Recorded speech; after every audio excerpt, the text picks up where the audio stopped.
from the heart of the jungle comes a savage cry of victory. This is Tarzan, Lord of the Jungle. From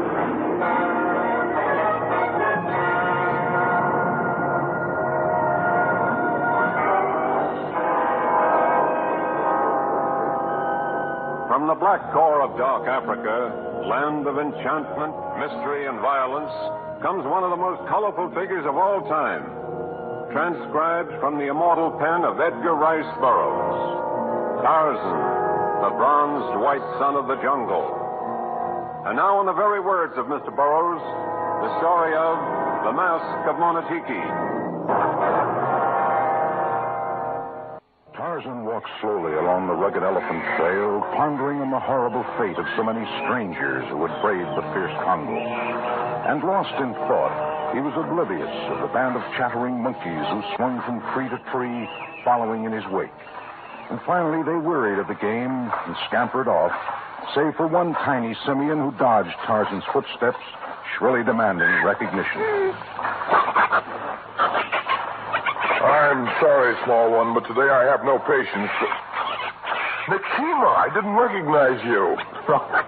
Oh, now, careful, Nikima. Your nails are as sharp as those of Sheeta the panther. Suppose you sit quietly on my shoulder and tell me what you've been up to during these many moons you've been away. As I recall, the last I saw of you, you were in pursuit of a very pretty little female monkey. Well, that's fine. I'm happy you decided to marry, settle down, and raise a family. Well, at least you returned in time to cheer me up. Before the wind changed, I caught an alien scent. It recalled... Oh, so you still have the disposition of a small boy, huh? All right, Nikima, we'll play tag. I can travel as quickly as you, Nikima. And I, too, can swing up into the upper level. Here's a vine right here that I can use.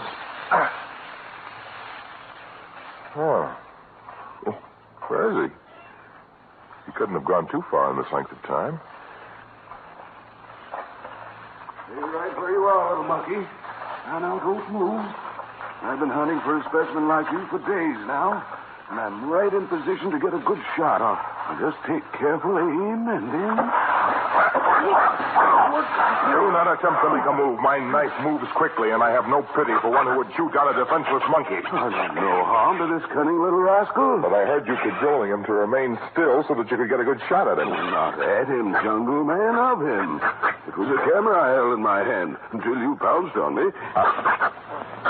I owe you an apology. Nikima, put down that camera. If you break it up... Small troublemaker button. Your camera, sir. I hope it's undamaged. Looks all right. Despite Nikima and my best efforts to ruin it. You needn't apologize. I love animals as much as you obviously do. That's why I won't even carry a gun when I come out to shoot pictures. You come into the middle Congo alone without any weapons? Well, I'm no longer a young man, and I have about all I can do to carry my photographic equipment and a few living essentials. My name's Albright, by the way. Yours? Tarzan. And since we're now friends and you have accepted one apology, I shall make another. I was mistaken about your odor. My odor? You mean I don't follow the advice of the right ad? No, not that. But every living thing has a special scent. That's how a man's dog can recognize him even in the pitch dark. Some animals have a keener sense of smell than others, and mine is most highly developed. I see. But what are you getting at? One reason I pounced on you without even looking down at your weapon was that a foreign scent assailed my nostrils only a short time before our meeting, just before the wind shifted. My anger was directed at you, but the scent was not yours, Mr. Albright. But even if there are some other foreigners in the vicinity, what's the harm in it? When strangers have entered the jungle in the past, it has always meant grave trouble for themselves or for others. I have no reason to believe that this occasion will be different.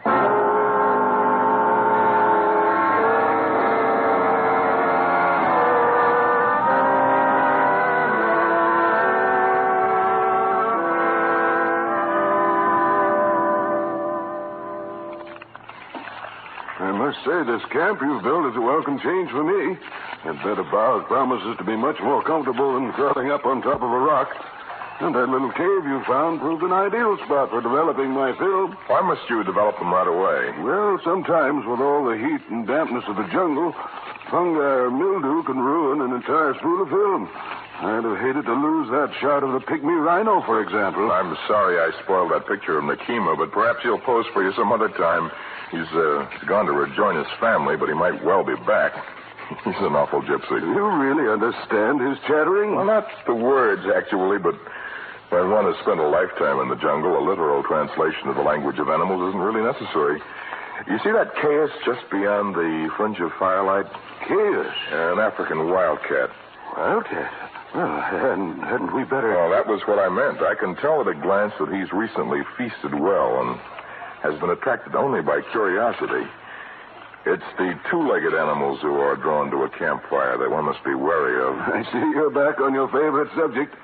Well, if those men you smelled aren't miles away by this time, then they must have constituted the meal your friend, the caius, recently enjoyed. I think not. The caius dined on a jungle fowl while the strangers were climbing that hill in the distance looking for a campsite. When they observed our fire, they started down, and they should reach the north edge of this clearing within a matter of minutes. My George, I wish I had your Ouija board. They're breaking through the brush right now. What a fantastic shot they'd make. Oh, their wardrobe would provide a colorful picture. The Negro in his fifth helmet and store clothes. The Oriental in that elaborate Chinese robe. And the white man in the crude garments of a Dayala trader. They're certainly the strangest traveling companions I've ever seen. In Africa, only the normal is strange. And the strange is completely normal. I dare say. But I don't like the looks of them. Oh, their guns.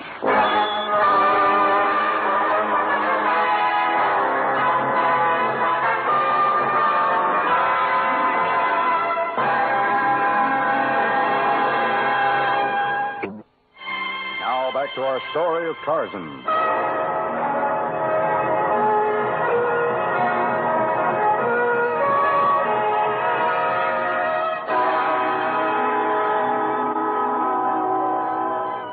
Although the strange trio do very much, we shall attempt to be considerate campmates. My name is Roberts, and this gentleman is Mr. Tsao. This lowly one humbly adds his thanks for your graciousness in receiving us into your temporary abode. And this is Wotan. Glad to know you, gents. I am Tarzan, and this jungle is my home. My companion is Mr. Albright, who's come here to take pictures of wild animals. What brings you here? And serving as a guide, these gentlemen seek native African masks to take back to civilization. Masks? For many years, this unworthy one has stood in great awe and admiration of the exquisite masks created by primitive people. Not me. I can't see what anyone sees in them. But they're bringing a fortune in Khartoum and Nairobi, and, well, as long as fools are paid dough for them, I'll lug back a sackful. According to Robert here, they are turned out wholesale by those Monatiki people. Monatiki? I would advise you to do your trading with some other tribe. No fiercer or more treacherous breed exists in the entire Congo than those of Monatiki. This humble one would not, for a potentate's wealth, relinquish the possibility of viewing their masks. A payoff's worth the risk, according to the way I figure it. If you know anything of the Congo, Robert, you must realize the dangers of entering the Monatiki kraal. I know it well, Tarzan. Do not let my speech, acquired through a college education, mislead you. I am of the tribe, Monatiki.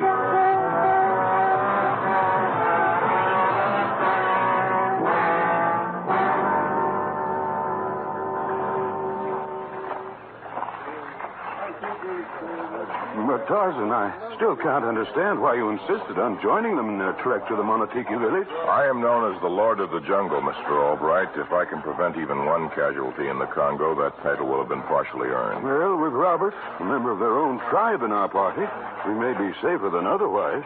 Perhaps. Now, tell me why you really came along. Tarzan, my youth is far behind me, and I can't live forever. So if I can add a few unusual pictures to my collection, a few more exciting experiences to my memories, that's all that I ask. Do you think we could stop for a second? Certainly. We can catch up with the others. You want a picture of that white oryx? Right. I think I can pick him up with my telescopic lens. Which compartment of my bag did I put that lens in? Shall I hold your camera? I can just rest it on this tree trunk while I search. Must be under these packages of developer. I haven't used it since Nakima! Albright, grab your camera. He's making a beeline for it. Good work. I'm sorry, little playmate. You can't have Mr. Albright's camera, no matter how fascinating you find it. Well, the oryx is gone. Oh, well. I'll spot another one someday. Where do you suppose Nakima has been? Foraging for food for his family, perhaps. He laid in a stock for them, and now he's come to rejoin us. I wish he could find a little food my poor old stomach could cope with. So far, my digestion has been our only casualty. Oh, perhaps there's been another. Our friends have turned back. Tarzan! Yes, Robert? What's wrong? I thought something was wrong with you when we looked back and found you weren't behind it. Hey, everything okay? I just stopped to take a picture, Mr. Vortman. Oh. We greatly fear fate had robbed us of your esteemed company upon our journey. I don't know why, but I had the strange idea that none of you was enthusiastic about our joining the safari. Once you assured me that you had no intention of dissuading us from our objective. I was most happy to welcome you as member of our humble group. What true lover of art could deprive another of the joys to be derived from viewing the imaginative craftsmanship of the féticheur? The which? The féticheur is a combination high priest, magistrate, and physician. The féticheur of Monatiki is most skilled in the making of masks and in translating the wishes of those effigies. He tells what the masks want to say? Have I got that straight? Well, many of the masks have religious significance. They are vested with unusual powers. The féticheur is the father of the religious masks. Others of the tribe take care of those designed for the remaining two classifications, the war masks and those of the dance. Well, they're all the same to me. I don't mind who comes along, just so none of you try to chisel in on my racket. The only reason I hesitated at first was that I feel responsible for each additional member of the party. It is important now that we are nearing the village that we remain close together. The sentries of Monatiki are deadly accurate with their blowguns, and the poison of their darts brings instantaneous death.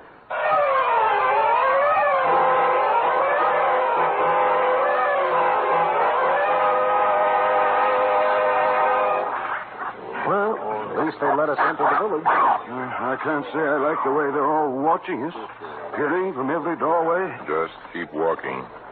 Had they not recognized Robert, we wouldn't have got this far without a struggle. Robert, what did that one geezer mean when he looked at you and said, Roboco? It was my name before I left the village, and I am Robert now. You better stay on my shoulder then, Akima.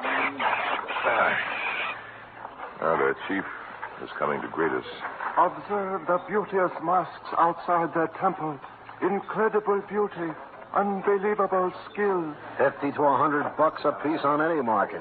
And I can get them for a string of beads or a jackknife. Welcome to village of Monatiki. Our greetings to you, mighty chief, and our thanks for permitting us to enter. You came with one of tribe. Roboco. Your clothes fine. Look like a man of wealth. Do well in city of white man. You come from behind shadow. Santa, mighty chief. But why you bring others? These men are our friends.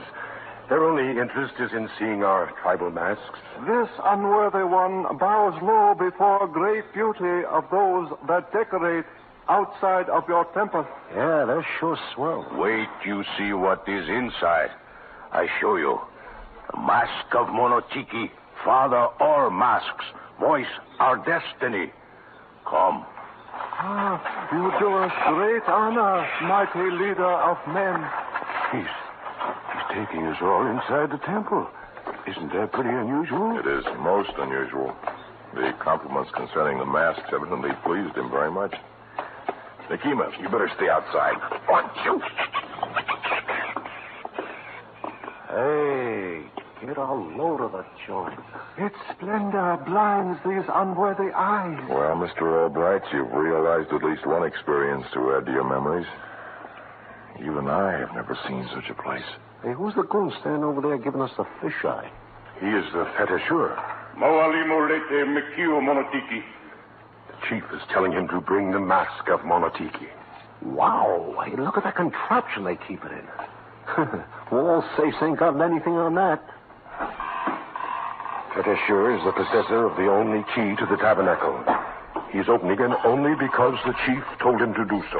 Yeah, he sure don't look overjoyed, but... Holy cow, look at that thing. Solid gold. And enough jewels on it to retire on. Never has this humble one seen such rare artistry. The craftsmanship proclaims a heritage that could only have come from the Medes or Persians. To be able to take such a masterpiece to the museums of the world would be to attain immortality. Please, Mr. Albright, in 1 second you could turn them against us. Sorry, I thought I could take a picture while no one was paying any attention to me. Come now. You are guests of tribe. Chief, provide hema for you. We're all to share a hut in the village? Apparently. I guess this performance is over. The fetisheur is putting the mask away. Talkative fellow, isn't he? He resents us strenuously. You, man with hair like winter. Yes? Leave white man's magic in temple. What? He's telling you to leave your camera here. It would be well to do as he says. Oh, sure. I just wish there were a little pixie around to snap a few shots while it's here. I'd give my right arm for a picture of that mask.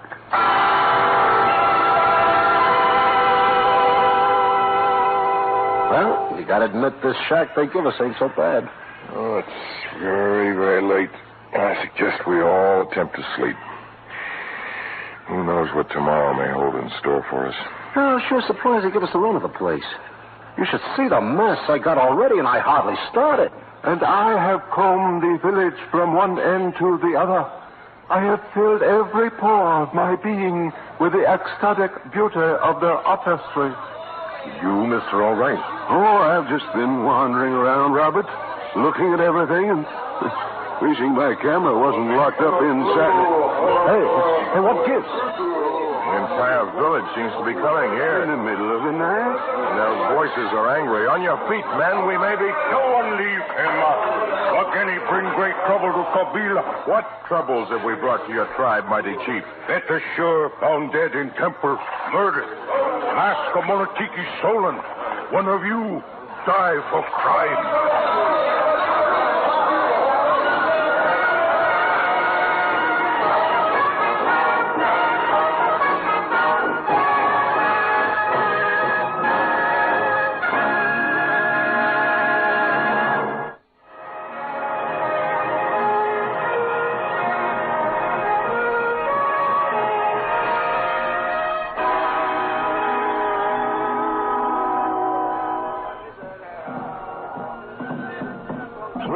None of us can say exactly where he was at the moment of killing, but that does not make any of us a murderer. Yeah, how about that, Tarzan? The fetisheur was killed with a gun, a weapon the Monatiki are unfamiliar with. So perhaps they are somewhat justified in limiting their suspects to the members of our party. And they heard Mr. Tsao and Vortan admit they'd like to take the mask of Monatiki back with them, and now it's missing. Well, I sure ain't got it. But I got all the rest of the masks I want. I'm itching to get out of this joint.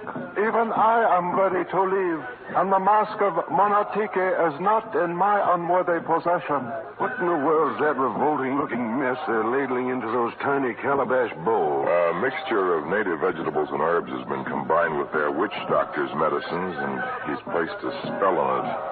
All of us must drink of it. We're supposed to swallow that foul concoction? Why? Those of us who are pure in heart will experience only an unpleasant taste, but the murderer will reveal himself by the sickness of guilt. It is the belief deeply rooted in the Monatiki tribe. Drink dawa, Raboko. I drink deeply, mighty chief. See, I am pure. He probably drunk buckets of the stuff during his youth, but Drink dawa, Buanatsau. Won't do nothing to him. He can take anything. He belongs to one of the mind-over-matter cults. Now, watch him. The taste is not unpleasant to my palate, mighty chief. Drink dawa, Tarzan. I drink. You pure, Tarzan. Buona Vortan. Okay, bottoms up. Oh, hey, I drunk worse than that in plenty of Nairobi bars. And now last of Wagenis. Tarzan, I can't drink that stuff. My stomach is in very bad shape. I've had a lot of trouble with my digestion. Drink. They would consider your refusal to swallow it a full confession. Drink. All right, here goes. Tarzan, I'm afraid I'm going to be very, very sick.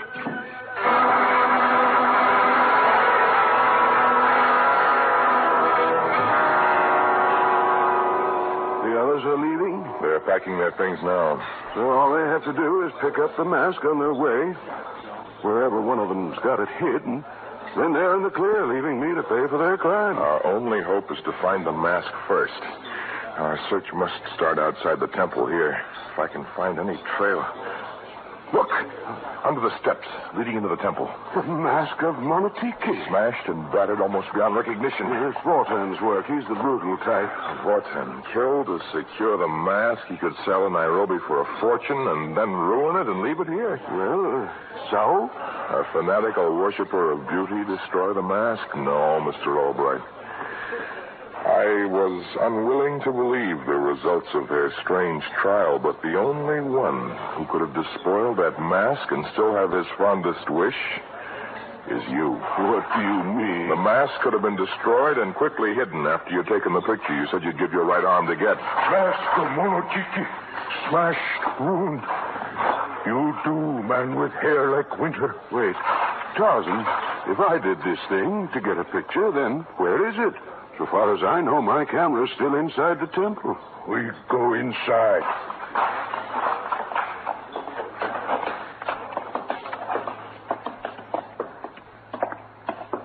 There. White man's magic. Look, they kept it in the corner of the tabernacle beside the mask. Well, it's just as I left it. Tarzan, do you suppose I could take a picture of the tabernacle? My last picture? I suppose so, but I doubt you'll live long enough. Tarzan, it's been used. Someone's used my camera. What? With this model, you can't press the trigger after a picture's been taken until you roll the film ahead. Someone's taken a picture, I'm sure of it.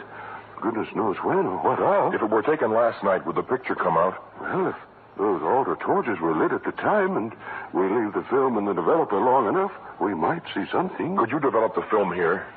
I have all my supplies in that kit. Your life could depend on the results of your developing, Mr. Albright. It's a wild idea, of course, but if the camera was tampered with, it might have happened around the time of the murder. It's barely possible that it might give us some sort of clue. Great Chief, do you understand what I've been getting at? No, do you? I give you 1 hour. Try white man's magic.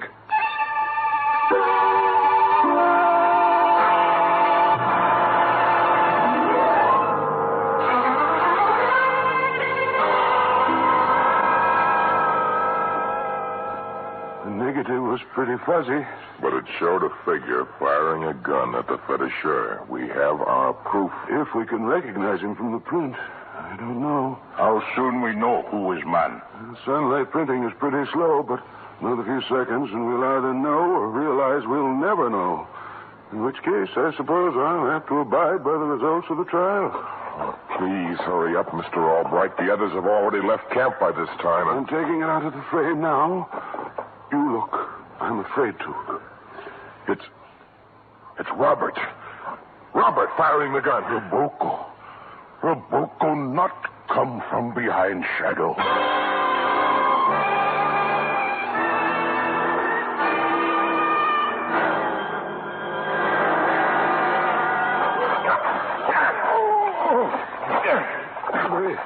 Let me up, Tarzan. I'll confess everything.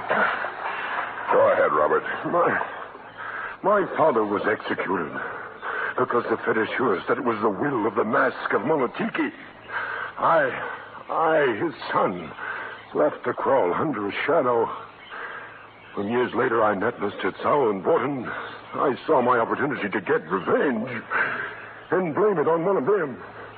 Your coming along made it easier, I thought. You not know of white man's magic? I know of the white man's camera, but I still don't know who took this picture. That's something I hadn't thought of. Tarzan, You once said you wished that there were a pixie inside the temple to use your camera while it was there. Well, apparently you got your wish.